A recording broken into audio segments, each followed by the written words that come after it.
Very good morning from Murmansk. আজকে 27 তারিখ আর এখন আমার মোবাইলের টেম্পারেচার বলছে -10 ডিগ্রি। স্নোফল হচ্ছে হালকা হালকা। স্নোফল হচ্ছে, পুরো ক্লাউডি ওয়েদার। কালকে বেরিয়েছিলাম ঝকঝকে নীল আকাশ, আজকে একেবারে ধূসর। অ্যাকচুয়ালি কাল রাত থেকেই স্নোফল শুরু হয়েছে। 27শে ফেব্রুয়ারি, আজকে হচ্ছে শুক্রবার। আইডিয়ালি মুরমানস্কে এবং এবারের রাশিয়ার ঘোরার আমাদের আজকে শেষ দিন, ঘোরাঘুরির শেষ দিন। কালকে মোটামুটি ফিরে যাওয়া। আজকেও সারাদিন দিনভর হুল্লোড়, অ্যাক্টিভিটিস, ফান, প্রচুর ঘোরাঘুরি, সবকিছু আছে। কাজেই শুরু করা যাক। কালকে রাত্রে আমরা শহরটা আপনাদের কিছুটা ঘুরিয়ে দেখিয়েছিলাম। আজকে আমরা পায়ে হেঁটে বা এখানকার লোকাল ট্রান্সপোর্টে আবার লোকাল ট্রান্সপোর্ট নেব, এটা একটু ঘুরে দেখবো। বাস, ট্রাম কিরকম হয় মুরমানস্কের, খুব ইচ্ছা আছে সেগুলো এক্সপ্লোর করার। তো সেটা করব। এবং তাছাড়া কি করব আজকে আমরা, আর একটা জিনিস ইচ্ছা আছে, এটা আমি জানি না কি, এবং এটা সত্যি দিস ইজ সামথিং যেটা আমাদের বাড়ি থেকে মা বাবারা সবাই বারণ করেছে যে করিস না। আমরা করতে যাচ্ছি আজকে আইস ফ্লোটিং। কি জিনিস হয় আমরা জানি না, যখন জানতে পারবো আপনাদেরও জানাবো। এটার ইচ্ছা আছে খুব, দুজনেই করার। জানি না দুজনে পারবো কিনা, না হলে যদি অভিক করে ওকে ঠেলে ধাক্কিয়ে পাঠাবো, আমি শুধু ছবি আর ভিডিও করবো, আমি জানি না। বাট হ্যাঁ, অ্যাবসলিউটলি সেফ ফুল। তো আমরা বেরোবো। অ্যান্টনের এখন গাড়ি নিয়ে আসার কথা ছিল, কিন্তু এখন অ্যান্টন বলছে ওর সময় নেই, ও এখন ফ্লোটিং সেন্টারেই আছে আর ট্যাক্সি পাঠাচ্ছে আমাদের জন্য। আজ কিন্তু আমার মনে হচ্ছে একটু হলেও টেম্পারেচারটা বেটার না, -10 অন্যান্য দিনের তুলনায়। বেটার ইন দ্য সেন্স আজকে যেহেতু স্নোফল হচ্ছে আর আকাশটা ক্লাউডি, সেই জন্য যেটা হচ্ছে যে ওয়েদারটা মানে ঠান্ডাটা কম, বিয়ারেবল মনে হচ্ছে। মানে আর্কটিক ঠান্ডা যেরকম অসহনীয় আর কি, মানে জঘন্য অবস্থা হয় সেটাই মনে হচ্ছে আছে। কারণ এখনো গ্লাভস পরিনি, এখনো টুপি পরিনি, ঠিক আছে, এখনো হ্যাঁ বেশ কয়েক মিনিট তো হলো বাইরে দাঁড়িয়ে আছি, অসুবিধা হচ্ছে না খুব একটা। ট্যাক্সি এসে গেছে আমাদের জন্য। দেখুন আজকে চারিদিকের অবস্থা, কন্টিনিউয়াস স্নোফল একটা হচ্ছে, ঝিরি ঝিরি ঝিরি ঝিরি করে। আমরা কিন্তু আজকে একটু সঙ্গে এক্সট্রা জামা কাপড় বেশ কিছু নিয়ে নিয়েছি, জাস্ট ইন কেস যদি আমরা ফ্লোটিং করতে গিয়ে ওয়েট হয়ে যাই। হওয়ার কথা না, but still. Go to the swing, right? Okay, hello. Yeah, this Arctic Ocean, my friend. All right. এসে গেছি আমরা। আর এই যে স্নোফলটা কিন্তু এখন বেশ ভালো রকম হচ্ছে।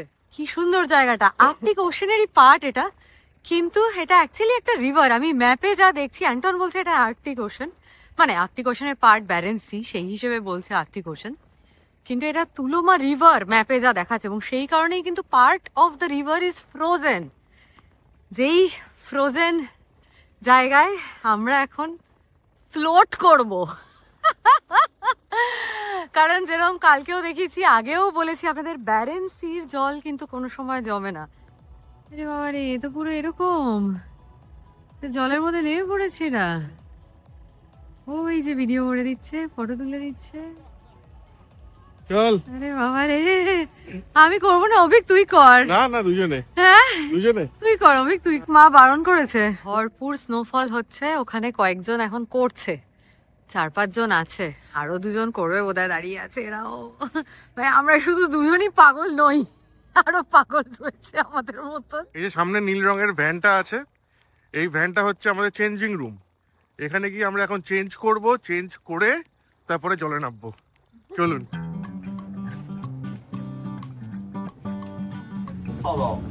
আগে একটা এই পাতলা লেয়ারটা পড়তে হবে, এটা দিয়েছে পড়তে। বিভৎস ভারী এই স্যুটটা, এটা এখন পড়তে হবে।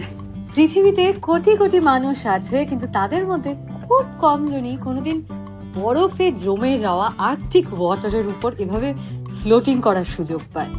কারণ এই এক্সপিরিয়েন্সটা পৃথিবীর খুব অল্প কয়েকটা জায়গাতেই পসিবল, যেমন ফিনল্যান্ডের ল্যাপল্যান্ড, আইসল্যান্ডের গ্লেশিয়ার লাগুনসে, নরওয়ে, সুইডেন আর রাশিয়ার এই আর্কটিক রিজিয়নের কিছু অংশে। ইন্ডিয়া থেকে তো প্রতি বছর লাখে লাখে মানুষ বিদেশ ভ্রমণে যায়, কিন্তু আইস ফ্লোটিং হয়তো হাতে গোনা কয়েকজনই এইরকম একটা সুরিয়াল আর্কটিক এক্সপিরিয়েন্সের জন্য এত দূর আসে। আর অনেস্টলি ক্যামেরাতে জানি না কতটা সুন্দর লাগছে আপনাদের, তবে বাস্তবে এটা তার চেয়েও বেশি আনরিয়াল। চারপাশে শুধু এন্ডলেস হোয়াইট, নিচে ফ্রোজেন আর্কটিক ওয়াটার, আর আমরা মাঝখানে। আকাশে একটা ছোট্ট ড্রোন ক্যামেরা উড়ে যাচ্ছে, সেই মুহূর্তে মনে হচ্ছিল যেন আমরা পৃথিবীর কোনো নর্মাল জায়গায় নেই, যেন আলাদাই কোনো প্ল্যানেটে চলে এসেছি। সত্যি আমরা কতটা লাকি যে জীবনে অন্তত একবার এইরকম একটা মোমেন্ট এক্সপিরিয়েন্স করতে পারলাম। আর ঠিক এই once in a lifetime Arctic এক্সপিরিয়েন্সটা যদি আপনার মনে হয় আপনি কোনোদিনও হয়তো করতে পারবেন না, তাহলে এই ভিডিওর মাধ্যমে আপনাদেরকেও তার স্বাদ কিছুটা হলেও দিতে পারলাম। মেবি এই আইসি ড্রিমি একটা ওয়ার্ল্ডে আপনাদের কিছুক্ষণের জন্য হলেও নিয়ে যেতে পারলাম। কেমন লাগলো কমেন্টে কিন্তু জানাবেন। দেবশ্রী এবার নিজের স্যুট খুলছে। চলো এবার আমরা প্রপার ড্রেস আপ করে নিই। কেমন লাগলো বল? ব্যাপক লাগলো, মানে আমার ভয় যেটা ছিল, আমরা জামা কাপড় প্যাক করে এনেছিলাম যদি ভিজে যাই। হ্যাঁ ভিজে এক্স্যাক্টলি ব্যাপক লাগলো, ব্যাপক এক্সপিরিয়েন্স। টেম্পারেচার হচ্ছে গিয়ে -10 এখন, মানে জলের গডনেস কত টেম্পারেচার, সেই জলের অনেকটা সময় সেই জলে রেখে, মানে আমরা ভাবছি যে ভিতরে সব ভিজে যায়নি তো, সব আছে তো, হাত পা গুলো সব। অ্যান্টনকে আমি জিজ্ঞেস করেছি যে আচ্ছা একজন যদি করি আরেকজন সঙ্গে যাবো তো সেটা হবে? তো বলে হ্যাঁ হ্যাঁ হবে হবে। তো এক একজনের 6,000 করে নিয়েছে, তো মানে 6 12,000 দুজনে করলে। বলছে যদি একজন না করো শুধু সঙ্গে আসো তাহলে 6,000 আর 1,000 7,000 দেবে। তা আমি তাতেই রাজি হয়ে গেছিলাম, ঠিক আছে যাই না অন্তত সামনে থেকে দেখবো সবাই করছে। তারপর এখানে এসে ইট ওয়াজ লাইক না করেই নি। তো মানে এরকম একটা ব্যাপার আর কি, দারুণ দারুণ হলো ব্যাপক, মানে না করলে সত্যি মিস হতো। আর যেটা ভয়টা সত্যি মানে ভিজি নিয়ে এক ফোঁটা ভিজিনি, এক ফোঁটা না। নিয়ে এসেছিলাম প্রিপেয়ার্ড হয়ে যে একটা করে এক্সট্রা সেট অফ জামা কাপড় ইনার সব কিছু। তো যাই হোক ফ্যান্টাস্টিক হলো আলটিমেটলি, মাস্ট ডু এক্সপিরিয়েন্স। যদি এত দূর এসেছেন এই ঠান্ডায় কষ্ট করে, এটা এত দূর যদি এসেছেন এটাও করেই নেবেন। আর অ্যান্টনের ডিটেইলস আমরা এর আগে দিয়ে দেবো, আগে হ্যাঁ করেছি, এখানেও এবার তাহলে উঠি পুরো চেঞ্জ করে, মানে পড়া খোলা। তবে প্রচুর হেল্প করেছে অ্যান্টন আর ওর যে হেল্পিং গাই, সবাই মিলে প্রচুর হেল্প করে। এবার অ্যান্টনি আমাদেরকে ড্রপ করতে আছে, হোটেলে তো ড্রপ করবো, আমরা কি হোটেলে চলে যাবো এখন? একটা সুপার মার্কেটে ঢুকে পড়েছি, এত সুন্দর সুন্দর জিনিসপত্র চারিদিকে দেখছি। ঘরে তো ওভেন আছে, সবকিছুই আছে, মাইক্রোওয়েভ আছে প্রপার। তাই ভাবছি কিছু এখান থেকে নিয়ে গিয়ে করব নাকি। তো কম দাম দেখুন, এই রিবস গুলো 399, মানে দুজনে খেয়ে বেশি। ওয়াইন তো এত সস্তা এখানে, 299 করে, 329। আর বেশ কিছু ডেজার্ট আইটেমস দেখলাম, এগুলো তো ইনফ্যাক্ট নেবো ভাবলাম, 149 করে। প্রচুর ইয়োগার্টের ভ্যারাইটি রয়েছে। তো ভাবছি খেলাম তো অনেক, তো রেস্টুরেন্টে খেলাম, একটু যদি এখান থেকে কিছু কিনে নিয়ে যাই, নিয়ে আজকে রাতটা যদি ঘরেই বসে, কারণ প্রচণ্ড ঠান্ডা, -8 হলেও -15 ফিলস লাইক। তো বারবার বেরোনো আর এতগুলো জামা কাপড় প্রত্যেকবার পরা খোলা খুব ডিফিকাল্ট। তাই ভাবছি আজকে একবারে ঘুরে টুরে ডিনারের জন্য যদি কিছুটা নিয়ে চলে যাই। রাস্তাতে এত জ্যাম, কোথায় নাকি অ্যাক্সিডেন্ট হয়েছে না কি আজকে।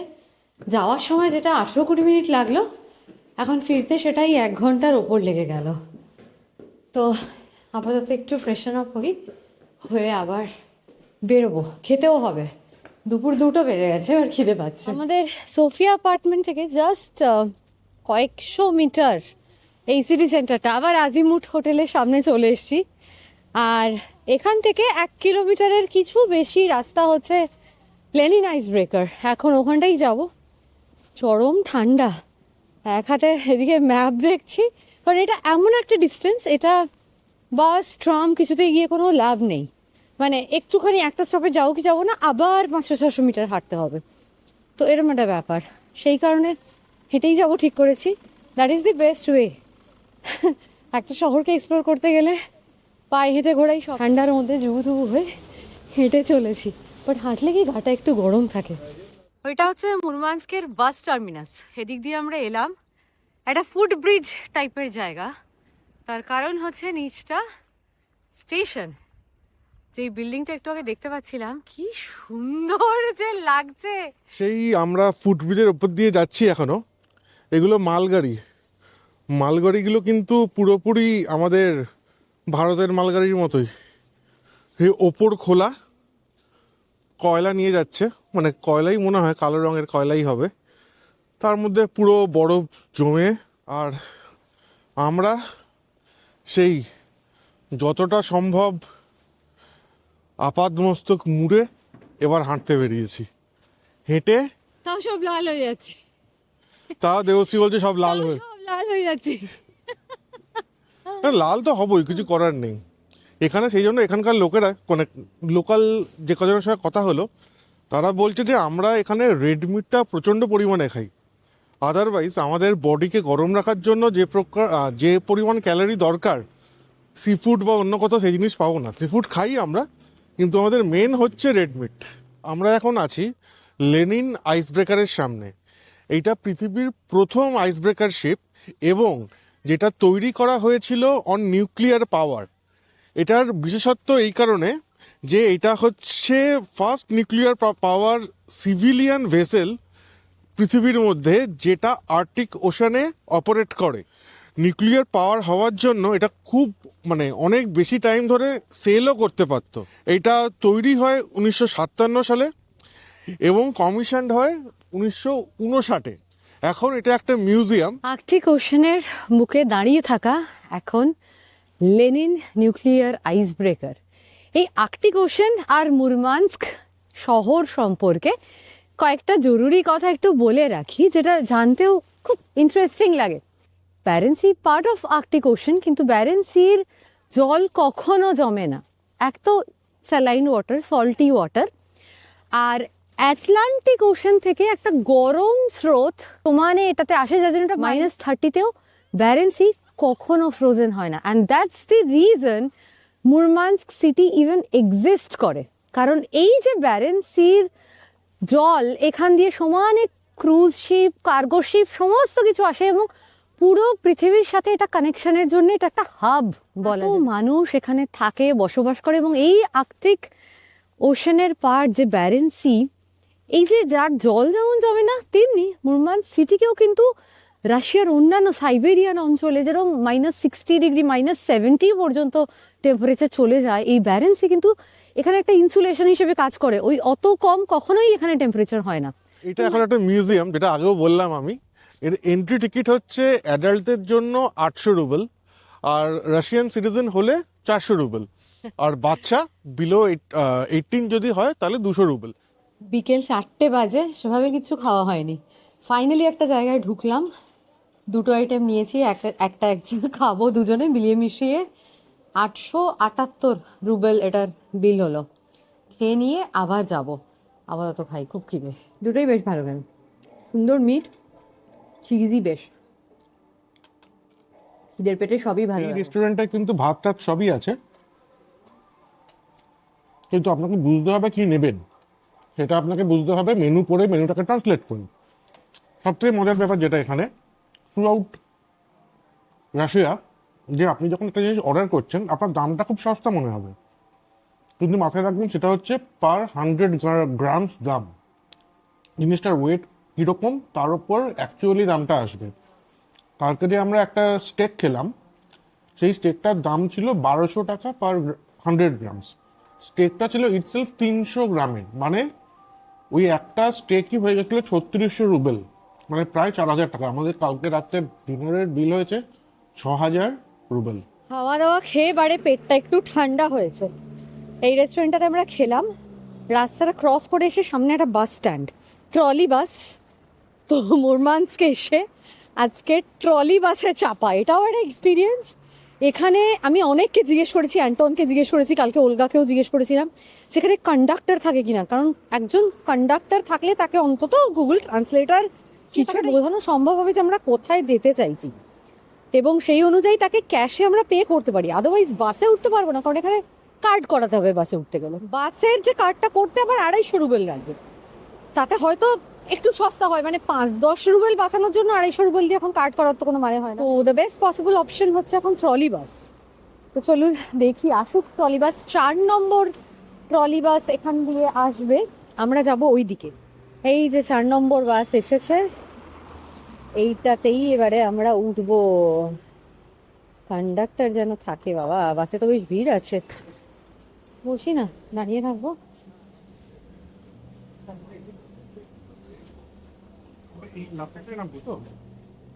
হ্যাঁ, এই লোকেশনটা দেখা, এই লোকেশনটা তো এই লোকেশনটা দেখা, তাহলেই উনি বুঝে যাবেন। হ্যাঁ হ্যাঁ হ্যাঁ, লেকের সামনে।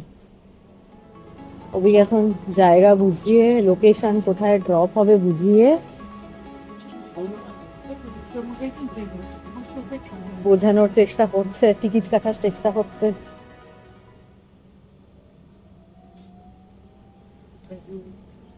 মহিলাকে লোকেশন বোঝানো, তারপর বুঝিয়ে টাকা দেওয়া। কনগ্রাচুলেশন অভিক, বিরাট বড় কাজ করেছো। কত টাকা নিল? 114। মানে দুজনের টিকিট 114 টাকা টোটাল। ঠিকই আছে, অ্যাকচুয়ালি 5 মিনিটের রাস্তা, কিন্তু হাঁটতে গেলে এই ওয়েদারে অ্যান্ড অল একটা অনেক বড় ব্যাপার। ম্যাপটা কিন্তু দেখতে থাকো আমরা কোথায় নামবো। মানে বাস থেকে নেবে আবার আমাদের 1.5 কিলোমিটার হাঁটা, আর তার মধ্যে শুরু হয়েছে আবার স্নোফল। মানে মাঝে মধ্যে সত্যি ভাবি যে এদের মানে এখানকার লোকেদের লাইফ কতটা টাফ। হয়তো মানে অনেকেই বলবেন যে এনারা এতেই হ্যাবিচুয়েটেড, এটা আমিও মানি। যেমন আমরা একটা টেম্পারেচার, একটা ওয়েদারে হ্যাবিচুয়েটেড, এনারাও কিন্তু একটা টেম্পারেচার, একটা ওয়েদারে হ্যাবিচুয়েটেড। তাও মানে কতটা টাফ। আমাদের ঠিক সামনেই এখন ট্রান্সফিগারেশন চার্চ, তো আমরা এই চার্চের সামনে দিয়েই বাসটা করে এসছি। কিন্তু এখানে যা হয়, মাঝখানে হাত দেখিয়ে বা দাদা দাঁড় করান হয় না, প্রপার বাস স্টপেই বাস দাঁড়ায়। তো তারপরে আবার আমাকে হেঁটে হেঁটে ব্যাক করতে হচ্ছে। এবার আমাদের ডেস্টিনেশনটা আছে ওই দিকে, এইভাবে ঘুরে আমাদের যেতে হবে। শেষ প্রায় 1 কিলোমিটার আমাদের এমনি আপ হিলে উঠতে হবে। এমনিতে সবই ভালো, প্রবলেম একটাই, পা হড়কাচ্ছে। তো সেটা ছাড়া আর কোনো প্রবলেম নেই। আর আমি একবার পপদচ মামারচ হয়েছি। এখন আমরা যাচ্ছি অ্যালয়েশা ডিফেন্ডার অফ দি আর্টিক, একটা স্ট্যাচু আছে ওপরে, তো সেখানে যাচ্ছি। আর এখানকার একটা বড় প্রবলেম হচ্ছে যে রাস্তার মধ্যে কিন্তু ওয়াশরুম বা যেটা আমাদের সুলভ শৌচালয় একদম নেই। তবে এখানে একটা প্রথম দেখলাম ওয়াশরুম রাস্তার একদম মানে এতে যাওয়ার সময়। কি সব রাস্তা দিয়ে যাচ্ছি দেখুন, মাঝে মাঝে মনে হচ্ছে ঠিকঠাক জায়গায় আছি তো। মানে একটা হয় না, টুরিস্ট ডেস্টিনেশন হলে একটু তো লোকজন থাকে, লোকজনের দেখা পাওয়া যায়, বোঝা যায় যে হ্যাঁ ঠিক আছে, ঠিক দিকে এগোচ্ছি। একে তো ইয়ান্ডেক্স ম্যাপই ভরসা, তার মধ্যে এই যে অভিক সামনে এগোচ্ছে, আমি পেছনে ভিডিও করতে করতে। আর দেখুন কোনো জনমনীষী নেই। সামনের ভদ্রলোকের দেখুন একটা পা নেই। আর তিনি যদি যেতে পারেন, তাহলে আমাদের কাছে কোনো বাধা কি বাধা হওয়ার কথা। যতই এইরকম জায়গার মধ্যে দিয়ে যাই, জনমনীষীহীন এইরকম চারিদিকে জায়গা, স্নোফল কন্টিনিউয়াসলি চলছে। মানে ওটা আর নতুন করে আলাদা করে বলার মতন কোনো এখানে ব্যাপারই নয়। এবার বলুন আমরা কেন যাব না? আমরা তো সুস্থ সবল, এখনো ভগবান হাতে পায়ে জোর রেখেছে। এরপর তো কোমর ব্যথা হাঁটু ব্যথা নিয়েই জীবন চলবে। তার আগে যতদিন পারছি করেই নি। এই যে সামনে একটা বিস্তীর্ণ সমতল এলাকা পুরো বরফে ঢাকা দেখতে পাচ্ছেন, এটা অ্যাকচুয়ালি একটা লেক। এবং এই লেকটা স্টপেজ, যে বাস স্টপ, সেখানেই আমরা নামলাম। আগেও বলেছি লেক মানে মিষ্টি জলের, ফ্রেশ জলের যে লেক, সেগুলো সব ফ্রোজেন এখন। এবং এই লেকটাতে এখন বোধহয় মানুষজন স্কেটিং করছে রীতিমতন, দেখা যাচ্ছে। দেখছি হ্যাঁ, রীতিমতন স্কেটিং, স্কিইং প্রচুর মানুষজন ওইখানে করছে, দেখুন দূরে দূরে। সেকেন্ড ওয়ার্ল্ড ওয়ারের কামান, বাহ, ওই সময়কার যে বন্দুকগুলো ছিল। আমরা চলে এসেছি Alyosha, the saviour of the Arctic. এখানে সেকেন্ড ওয়ার্ল্ড ওয়ারের সেই গল্প দেখাচ্ছে একটা জায়ান্ট স্ক্রিনে। ইনাদেরকে শ্রদ্ধা জ্ঞাপন করে এই মনুমেন্ট বা স্ট্যাচু বানানো হয়েছে। সেকেন্ড ওয়ার্ল্ড ওয়ারের সময় এখানে সোভিয়েত সেনারা রুখে দিয়েছিল হিটলারের জার্মানিকে। তো তাদের সেই স্মৃতিতেই এই সুবিশাল এক স্ট্যাচু এখানে বানানো হয়েছে। এই হচ্ছে severe of the Arctic or বা ডিফেন্ডার অফ দি আর্টিকের স্ট্যাচু। এখানে এখন টেম্পারেচার কত আমার পক্ষে বলা সম্ভব নয়, তবে প্রচণ্ড ঠান্ডা, আর তার সঙ্গে ভালো মতো স্নোফল স্টার্ট হয়েছে। এখানটাতে উঠে আসার পরে একটা ক্লিয়ার 360 ডিগ্রি ভিউ, আর সব এখন সাদা, মানে ঝকঝকে নীল আকাশ থাকলে এই জায়গাটা তখন এটা একটা অন্যরকম রূপ, আর বরফ না থাকলেও সেটারও একটা অন্যরকম রূপ। চারিদিকটা বিভৎস হাওয়া, তেমনি স্নোফল শুরু হয়েছে এখন। মানে একটু আগেও যখন আমরা উঠছিলাম চারিদিকগুলো দেখা যাচ্ছিল, দূরগুলো, এখন কিছু দেখা যাচ্ছে না, জোরে স্নোফলটা চালু হয়েছে। আর ওই পাশে শহরের দিকটায় যাবো এখন। তো এই সেভিয়ার অফ দ্য আর্কটিককে আমাদের অন্তরে শ্রদ্ধা জানিয়ে এবার এখান থেকে চলে যাব, আর থাকা যাচ্ছে না এখানে। এতটা যে এলাম, দেখলাম নিজের চোখে, এই বিরাট। আর চারিদিকটা যা দৃশ্য, সত্যি কথা বলতে অভিক বলছিল ইয়ে হাসি বাদিয়া, সত্যি তাই। সামনে দেবশ্রী হাঁটছে, আমরা ঠান্ডায় পুরো কাবু, কিন্তু এই জায়গাটায় এসে না ভিডিও না করে আর পারলাম না, এত অসাধারণ লাগছে স্নোফলটা। ওফ! আর এখানে হাঁটাটা খুব ডিফিকাল্ট, মানে কতবার যে আমরা হরকাচ্ছি, এটা খুব ডিফিকাল্ট হাঁটা, কোনো রকমে দৌড়ে থেমে হাঁটছি। আর এই যে স্নোফলটা হচ্ছে, কিছু স্নোফ্লেক্স আমার হাতে পড়েছে, পুরো স্নোফ্লেক্সের যে ছবি আমরা দেখি পুরো সেরকম দেখতে, একদম মানে স্নোফ্লেক্সের ছবি যে সত্যি তাই, না দেখলে, এগুলো না দেখলে বিশ্বাস করতে পারতাম না। সন্ধ্যে 6টা বেজে গেল প্রায় ওই অ্যালয়সা থেকে ফিরতে। ট্রলি বাসে করেই ফিরলাম, একই রকম টিকিট কাটা। এখানে একটা ফিক্স রেট কিন্তু টিকিটের, যা বুঝলাম। মোটামুটি আমাদের এবারের মতন রাশিয়া ঘোরার পর্ব, এক্সপ্লোর করার পর্ব সব শেষ। বলতে গেলে দুর্দান্ত একটা ট্রিপ করলাম, মানে নিজেদের কমফর্ট জোনের বাইরে বেরিয়ে এই আমাদের 15th অ্যানিভার্সারি স্পেশাল এই ট্রিপ। একদম মানে নাকি? কমফোর্ট জোন বলতে মানে প্রচন্ড রকম ভাবে কমফোর্ট। অনেক অনেক হাটকে এই ট্রিপ, এবং সারা জীবন মনে থাকবে এই ট্রিপ আমাদের। এই ট্রিপটা নিয়ে মানে প্রথম থেকেই কত যে ইফস অ্যান্ড বাটস ছিল, মানে কত যে চ্যালেঞ্জেস এসেছিল। আমরা জাস্ট মানে কি বলবো, একটা মনের জোর, একটা ইচ্ছে শক্তি থাকে না, যে না কোনো কিছুই কোনো হার্ডল নয়। সবাই বলতো রাশিয়া এখন যুদ্ধ চলছে, এরকম যুদ্ধকালীন পরিস্থিতিতে রাশিয়া যাব, রাশিয়ার ভিসা নিয়ে ইন্ডিয়ানদের কত রকমের হ্যারাসমেন্ট, কত কিছু, পাসপোর্ট নিয়ে নিচ্ছে, ডিটেইন করে দিচ্ছে, ডিপোর্ট করে দিচ্ছে ইন্ডিয়ানদের, কত রকমের কত কিছু হচ্ছে এর মধ্যে রাশিয়া। তারপরে তো এই প্রতিকূল মানে পরিবেশ, নেচার, সেটা তো আর বলারই কথা রাখে না। তো এক্সট্রিম অ্যাডভেঞ্চার আমি প্রথম থেকেই বলে আসছি। একদম একটা ছোট এক্সাম্পল দিচ্ছি, মানে আমরা এই মুরমানস্কের যে প্রথম দিন আমরা যেখানে গেলাম, মানে প্রথম দিন তো আমরা ইগলুতে ছিলাম, অরোরা ভিলেজে। পরের দিন যেখানে আমরা গেলাম সেটা হচ্ছে টেরিবেরকা। আজকে যারা টেরিবেরকা গেছে তারা কিন্তু আটকে গেছে মাঝ রাস্তায়। হ্যাঁ, অ্যান্টন সকালবেলা বললো যে তেরিবেরকার রাস্তা টোটালি বন্ধ, এত অস্বাভাবিক স্নোফল হয়েছে। মানে আমরা ওখানে গিয়ে আটকে যেতে পারতাম, ভাগ্য ভালো আমাদের যে আমরা সাকসেসফুলি কোনো বাধা বিপত্তি ছাড়া ফিরে এসেছি। যেদিনকে সেন্ট পিটার্সবার্গ পৌঁছলাম শুনলাম যে মস্কো এয়ারপোর্টে ড্রোন স্ট্রাইক হয়েছে। সেটাই, মানে জাস্ট ভাবুন, মানে হওয়ার হলে কত কিছু হতে পারতো, কত কিছু আপদে বিপদে পড়তে পারতাম এইরকম একটা দেশে এসে। এই যে আমাদের লাগেজ, মুরমানস্ক আসার পথে লাগেজটা এলো না, মানে বিশ্বাস করুন এটাকে ভাগ্য ছাড়া কি বলবো। পরের দিন যখন আমরা অরোরা ভিলেজ থেকে তেরিবেরকা ঘুরে আমাদের অ্যাপার্টমেন্টে এসে ঢুকলাম, আধা ঘন্টার মধ্যে, মানে যখন ঢুকিনি ঢুকবো 2 মিনিটের মধ্যে আমার কাছে মেসেজ এলো, এইটা কি আপনার ট্রলি? আমি জাস্ট কনফার্ম করলাম ইয়েস। বলছে ঠিক আছে, আপনি কি অ্যাপার্টমেন্টে আছেন? আলাম আমরাও 2 মিনিটে ঢুকবো অ্যাপার্টমেন্টে। বলছে এয়ারপোর্টের লোক আপনাকে ফোন করবে, নিয়ে যাচ্ছে, কুরিয়ার করছে। মানে আমরা ঢুকলাম অ্যাপার্টমেন্টে, উইদিন 30 মিনিটস ভদ্রলোক সোজা আমার বাড়ির দরজায় এসে নক করে, 4 তলায় ওপরে উঠে দরজায় নক করে ট্রলিটা দিয়ে গেল। মানে এগুলো সত্যি আমি জানি না ভগবানকে কি বলে ধন্যবাদ জানাবো।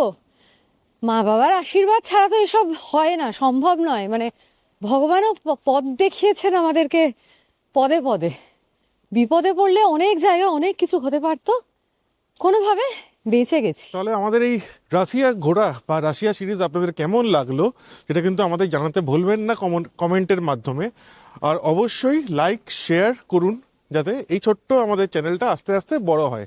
তো আজকে আমরা আমাদের এই ভিডিও এবং রাশিয়া সিরিজ শেষ করলাম এখানেই মুরমানস্ক থেকে। আগামীকাল 28শে ফেব্রুয়ারি আমাদের মুরমানস্ক থেকে সকাল 11:30টার ফ্লাইট, যাব মস্কো। মস্কো থেকে রাত 12টার ফ্লাইট আবুধাবি হয়ে একইভাবে এতিহাদ এয়ারলাইন্সের ফিরবো কলকাতায়, ল্যান্ড করব অ্যারাউন্ড রাত 8টা, রবিবার রাত 8টা, বাড়ি ফিরতে ফিরতে 10টা 10:30। তো এই হলো আপাতত আমাদের এবারের মতন রাশিয়া ঘোরার গল্প। তাহলে from Murmansk, Debashree and Obhik signing off. Ta-da!